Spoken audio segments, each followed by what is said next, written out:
All right, brothers and sisters, this is part 2 of the Orlando tragedy. This is about the kind of one layer down with this whole situation. And that's kind of what Trump has been jumping on, and a lot of people on the red team have been jumping on, which is the radical Islamic terrorism aspect, which definitely is a part of this, obviously. To deny that is pretty silly. But so this guy had no prior, he'd been researching, Islamic fundamentalism online, and met with, a certain sheikh who became like the first American person to go and blow themselves up as a suicide bomber in Syria.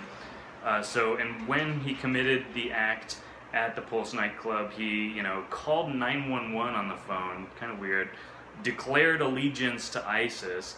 And that's kind of the connection, just at least on the surface. And they've declared now that there was no official connection. There was no he was not like a true soldier of the caliphate, whatever these freaking idiots call themselves. This was not directed from abroad per se, is what they're saying. But he obviously did have radical Islamic kind of, training or upbringing or influences somehow. In one sense, there have been some wild comments. Trump said something like, either the president's weak, or, he doesn't know what he's talking about, or he knows it better than anybody else. And people flipped out at this. They're like, are you saying Obama's a Muslim and he caused the terrorist attack? Trump's comments are kind of intentionally vague to generate that media hype. Part of kind of his whole strategy with the media, just kind of inflame people, not necessarily lie to people or even tell them the truth, but just say something that gets people kind of spinning and aggravated. But in this case, Trump is actually 100% right, and the most educated of anti-war liberals are actually acknowledging this fact, like Justin Raimondo of antiwar.com, very, very knowledgeable writer on the whole subject of U.S. foreign policy and imperialism. Obama did create Islamic State. Yeah, that's proven. There are documents, and it's not Obama himself, okay? He's just a figurehead. But the Pentagon and the CIA and the Obama administration, Hillary Clinton, all the war hawks in that administration, they did create ISIS. It's a fact. It's been established, and anybody who's been paying attention this whole time, like myself and many others, this is already common knowledge, okay? And I'll put a link below, to the actual document and a summary. Maybe I'll just link to Justin Raimondo's article because he slam dunks it. It's awesome. Because we really got to get to the bottom of this. If we're going to stop these events from happening, we got to understand exactly what's going on. So we got to peel back the layers of this onion.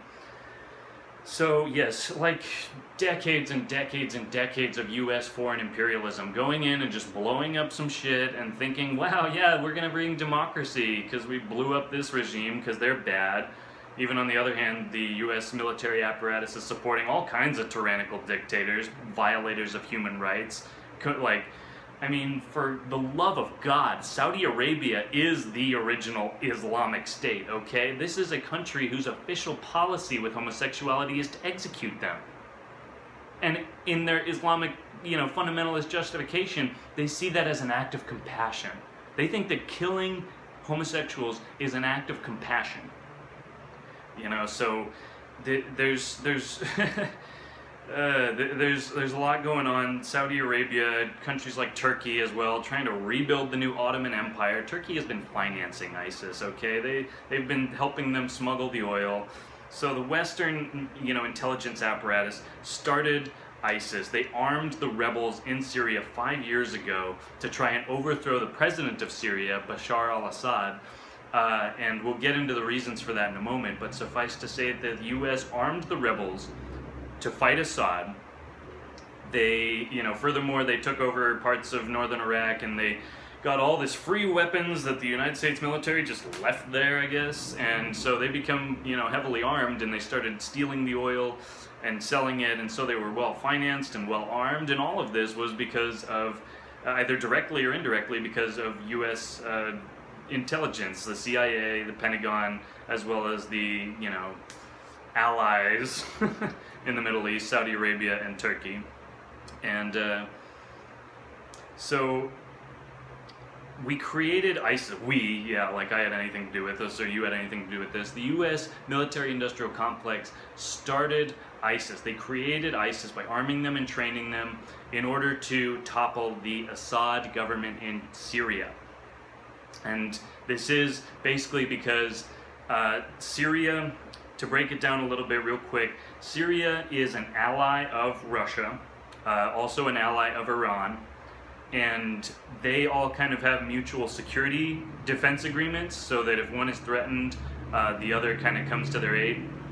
And so, the West was giving all these weapons and money to ISIS. They were making headway against the Syrian regime of Bashar al-Assad, blowing up stuff, and the Assad regime was on the verge of collapse. And then Russia came in, and Russia started blowing all the ISIS bases and all the ISIS trucks. They started blowing it all to fucking smithereens, just laying shit out, alright, lighting it all up.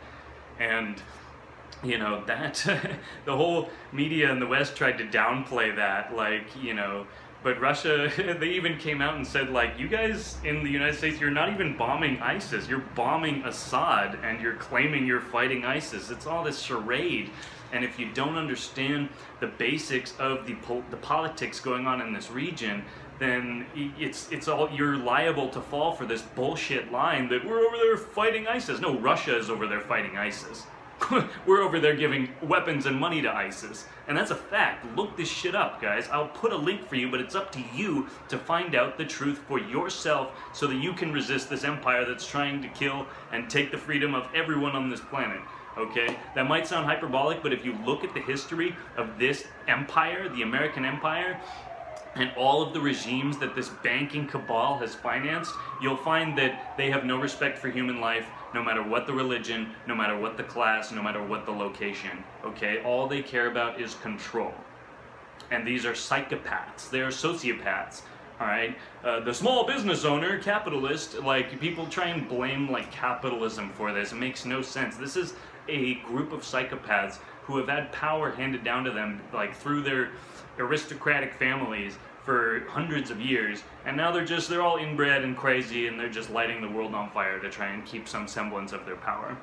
But the world is rebelling, and this is the beautiful part that I'm leading into. So now they've got war drums for Syria, okay? It's unbelievable. Now, okay, Hillary Clinton and all these war hawks, all the Republican, neocons. Hillary is a neocon. She's on the blue team, but she's a neocon. She wants to blow the whole world up. Okay, that's a fact, and she's trying to smokescreen all the dumbed down, antidepressants, fluoride drinking population into believing, she's so moderate. No, she's insane. Okay, Libya was one of the most prosperous countries in North Africa, and she pretty much single-handedly allowed that country to be destroyed. Okay, it is very sad, and that's where a lot of the weapons came from for ISIS. They went over to Syria, and they started fighting Assad.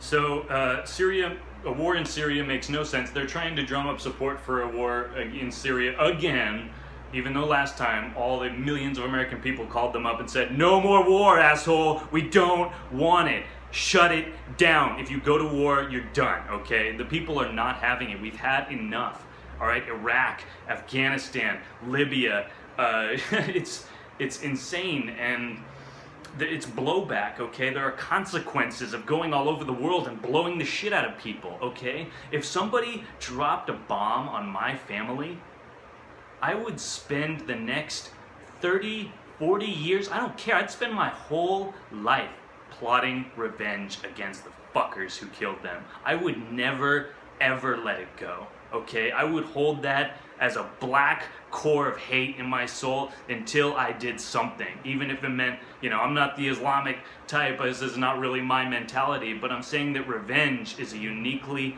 human aspect, and it is among all people. Islam just kind of, provides a rigid structure to harness that revenge energy into actual violent acts, which is very scary in its sense. You know, Islam, they say it's a religion of peace in the West, and you know, I for a long time didn't quite understand exactly what the nature of Islam is. And I'm not saying that all Muslims are evil, but you got to understand, this is the most North Africa and this whole Islamic countries. These are the most patriarchal, repressed people in the entire world. Okay, they are not tolerant at all of the values that we hold to be sacred in the West, like freedom of expression, you know. And so attacking a gay nightclub really is kind of like a symbolic strike into the heart of freedom. Like this, I'm not playing the they hate us for our freedom thing, but you gotta understand, these are people motivated by these are consequences coming back to us. Blowback, a CIA term that means you try and, you know, change something in foreign policy, and then the consequences, the effects of that blow back in your face. Like, oops, yeah, like a redneck setting off a firecracker, poosh, it blows back in your face. That's exactly what's happened. We've had rednecks blowing up firecrackers all over the Middle East, and now we get people like Omar Mateen coming back to the shores to commit these attacks. And this is, again, this is not truly, I don't believe that this is the full story of what's going on. I don't think that Islam is the culprit, because Omar Mateen himself was gay. So there's more to the story, and that kind of leads me into part 3. But just to summarize with this one, that if we are to take the assumption of the narrative that this was an Islamic fundamentalist, this was radical Islamic terrorism, coming back to us, you know, as a result of U.S. foreign imperialism, you know, we still have to acknowledge our culpability for that, our blame. And even though I'm not the military-industrial complex and you're not the industrial complex, we are complicit in these murders because we haven't stopped this machine yet. We let it go on, and we think that bathroom issues are more important than the imperial foreign policy of this banking cabal that controls the United States. There are millions of people that can be killed in the conflict that is brewing right now, okay? And it's my sincere hope with this information to try and get people a little more woken up to the geopolitics of this all, and to realize that we are all brothers and sisters of the same tribe, but there is a group of people on this planet who do not want us to achieve total unity as a species. They want to keep us divided and in fear and traumatized so that they can control our energy for their own benefit, financially and otherwise. And it's a very dark topic, but the beauty of entering dark topics as a sovereign human being is you just shine that motherfucking light right in that darkness. And that's what I'm going to do in this next video, part 3.